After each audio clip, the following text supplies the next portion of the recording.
जय श्री महाकाल दोस्तों, राधे राधे। एक बार मेरे साथ फिर से जुड़ने के लिए आप लोगों का दिल से धन्यवाद करती हूँ। मैं आपसे बात करना चाहूँगी गुप्त नवरात्रि के डे 2 के बारे में। जी हाँ, आज डे 2 है और इस दूसरे दिन पे जो हम मुख्यतः, अगर आप जैसे कि जानते हैं, क्योंकि ये गुप्त नवरात्रे चल रहे, तो मुख्यतः इसमें आपको तामसिक देवी देवताओं की पूजा करके और आराधना करके आप बहुत जल्दी कोई भी चीज़ की सिद्धि ले सकते हैं, उसको पा सकते हैं।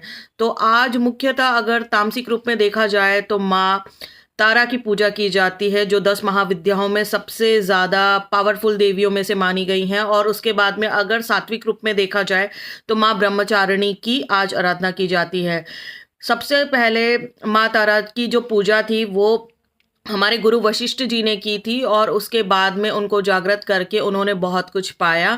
तो मूलतः जो तारा देवी होती हैं, माँ तारा होती हैं, वो बहुत अच्छी होती, सुख, ऐश्वर्य, वैभव की देवी होती है। तो आप अगर अपनी ज़िंदगी में इस तरह की कोई भी चीज़ को लाना चाहते हैं तो 10 महाविद्याओं का आप बिल्कुल आचरण करके उनको बिल्कुल अच्छे तरीके से अपने जीवन में लाके उनकी आप आराधना करके और उनकी आप साधना करके आप उनको अपने जीवन में लेके आइए।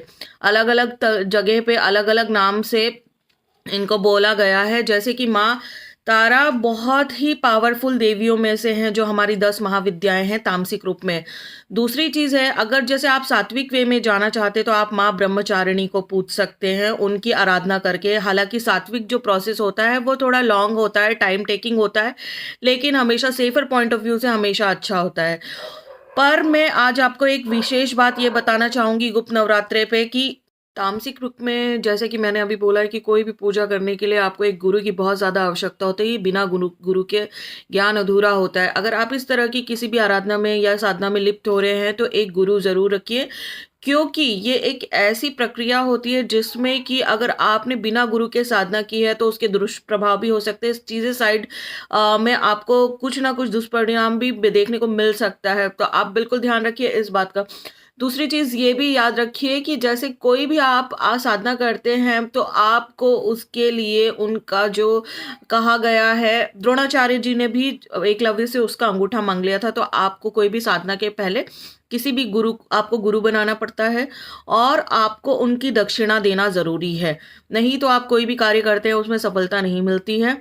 ऑकल्ट पॉइंट ऑफ व्यू से मैं अगर आपको बताऊँ, आप किसी भी तरह की कोई भी आप चीज़ें ले रहे हैं तो उसमें आप एनर्जी एक्सचेंज का जो प्रावधान है, जो दक्षिणा का प्रावधान है, वो बिल्कुल आप उसको फॉलो करिए।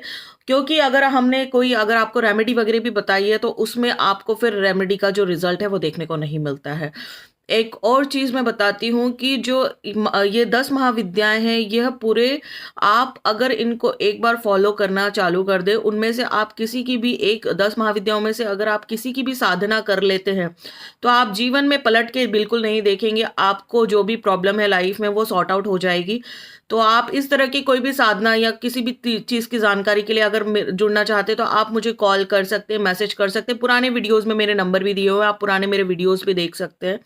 और नवरात्रि एक ऐसा पावन पर्व है जिसमें आप बहुत कुछ, आप देवी माँ को खुश करके बहुत कुछ पा सकते हैं। और आत्म शांति के लिए पूजा करना भी बहुत ज़्यादा ज़रूरी है। मानसिक रूप से भी आपको पूजा करना बहुत अच्छा रहता है। जय श्री महाकाल, राधे राधे। मेरे साथ जुड़ने के लिए बहुत बहुत धन्यवाद।